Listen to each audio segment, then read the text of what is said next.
अस्सलाम वालेकुम friends, welcome back to Top Smarties. Drama serial Ehsan Faramosh. Alia Kabir को भाइयों की तरह चाहती है, इसलिए तो चाहती है कि उसकी होने वाली बीवी के सारे नाज नखरे उठाए। लेकिन ये फलक तो आलिया का वजूद बर्दाश्त नहीं करती। भला इससे नाज नखरे क्या उठवाएगी। आलिया ने जो शॉपिंग करनी थी फलक की, तो फलक के घर चली जाती है और उसे कहने लगी, मेरे साथ चलो, तुम्हारी शॉपिंग करनी है, अपनी पसंद से करो, तो जल्दी से तैयार होकर आ जाओ, तुम्हारी शादी का जोड़ा खरीदना है। फलक तो बहुत खुश हो जाती है और जल्दी से तैयार होकर भी आ गई। शॉपिंग मॉल में गई तो कबीर भी उनके साथ था। अब यहाँ पर आलिया, कबीर और फलक तीनों ही शॉपिंग करने लगे। आलिया, फलक और कबीर को एक दूसरे के साथ छेड़ने भी लगे, इस तरह से ये मस्तियाँ भी करने लगे। लेकिन यहाँ पर हम ये देखेंगे कि जो फलक ने जोड़ा पसंद किया वो कबीर को पसंद नहीं आया, लेकिन जो आलिया पसंद करेगी वो कबीर को बहुत अच्छा लगेगा। अब कबीर के इसरार करने पर फलक ने आलिया की पसंद का जोड़ा खरीद लिया, लेकिन उसे बहुत गुस्सा आया। क्या हर शादी उसकी है, पहनना उसने है, तो आलिया की पसंद का जोड़ा क्यों खरीदूं। इसीलिए तो उसने बहुत ही बड़ा प्लान बना लिया। घर आते ही आलिया को कॉल करके कहने लगी, जो जोड़ा मैं लेकर आई थी वो मेरे पास नहीं, पता नहीं कहाँ गुम हो गया। आलिया भी परेशान हो जाती है, ऐसे कैसे हो सकता है।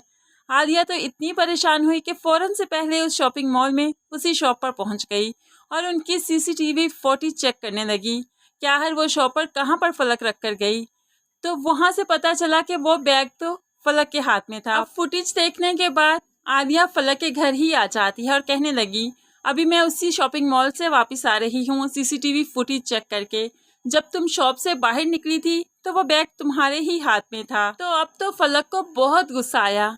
आपको मुझ पर यकीन नहीं, एतबार नहीं था जो आप सीसीटीवी फुटेज चेक करने चली गई। लेकिन यहाँ पर आलिया उसे यकीन दिलवाती है, ऐसी कोई बात नहीं, मुझे तो ऐसा लगा था तुम बैग वहाँ पर रखा ही इसीलिए गई थी। लेकिन अब फलक उसे यकीन दिलवाने लगी, हो सकता है रास्ते में मुझसे गिर गया हो, मैं रास्ते में कहीं रख कर भूल गई हूँ, आपको ऐसी हरकत नहीं करनी चाहिए थी। वो तो उल्टा आलिया पर भड़कने लगी, जिसकी वजह से आलिया को शर्मिंदगी भी हुई। लेकिन ये फलक तो अपना शादी का जोड़ा जला चुकी है, राख बना चुकी है उसे, ताकि ना किसी की नज़र पड़े और ना ही उसे शादी वाले दिन वो पहनना पड़े, बल्कि वो तो अब अपनी पसंद का जोड़ा लेकर आएगी। हमजा की बहन भी नवाल से मिली, उसे नवाल अच्छी भी लगी, इसीलिए तो वो हमजा से पूछने लगी, नवाल आखिर तुम्हारे प्रपोजल को क्यों रिजेक्ट करती है। नवाल ने कहा था तुमसे पूछूं। तभी हमजा बहन को बता देता है, नवाल को बहुत चाहता था मैं, हम दोनों एक दूसरे से मोहब्बत करते थे, लेकिन मैं बिजनेस के लिए लंदन चला गया और उसे बताया ही नहीं, इसलिए हमारा ब्रेकअप हो गया। अब जो वापस आया हूँ उसे मनाना चाहता हूँ तो वो मानती ही नहीं। वो यही हदशा जाहिर करती है कि मैं दोबारा से उसे छोड़ दूंगा, लेकिन आप ही अब मैं उसे अपनाना चाहता हूँ, उसे कभी नहीं छोड़ना चाहता। दूसरी तरफ नवाल भी ऑफिस में भड़क कर बैठी है। जैसे ही हमजा नजर आया तो कहने लगी, तुम सबके सामने मेरा तमाशा मत बनाओ, मेरा जवाब कल भी ना था और आज भी ना है, मैं अपना तमाशा बनाने की इजाज़त कभी नहीं दूंगी, इसलिए तुम अपनी हरकतों से बाज आ जाओ।